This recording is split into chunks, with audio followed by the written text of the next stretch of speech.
Vaig arribar a Tàrrega el dia 14 d'octubre de l'any 2007 com a voluntària europea d'Associació Alba. Aquell dia no era conscient que iniciava una nuova vida per a mi.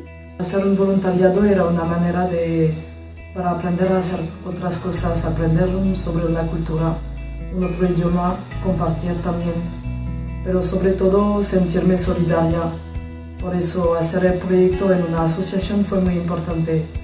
Me ha aportado muchas amistades increíbles y nuevos puntos de vista sobre valores y quizá incluso sobre la vida.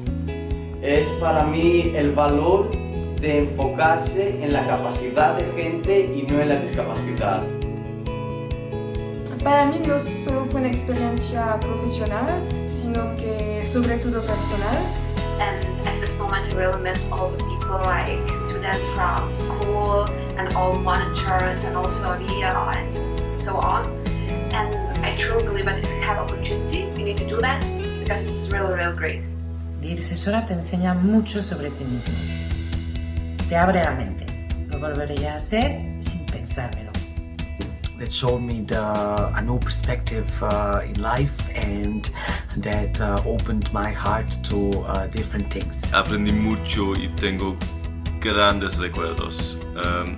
Conocí a muchos buenos amigos y estoy muy agradecido. Uno de los mejores tiempos de mi vida y bueno, tendría muchísimas ganas de ver todos de nuevo.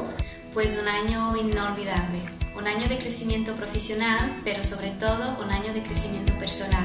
Asociación Alba tiene una parte de mi corazón, una experiencia inolvidable. Hospitalidad, paciencia, conocimiento,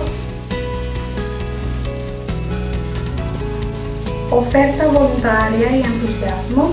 Pero en 3 palabras significa la autonomía, la independencia y también el descubrimiento. C'était la meilleure expérience de toute ma vie, c'était les 5 mois où j'étais le plus heureuse de toute ma vie et vraiment c'est une expérience du coup inoubliable, incroyable et géniale. Espero que siga aún un montón de años para que puedan venir un montón de voluntarios para vivir esa experiencia mágica. Os mando un montón de besos de Francia.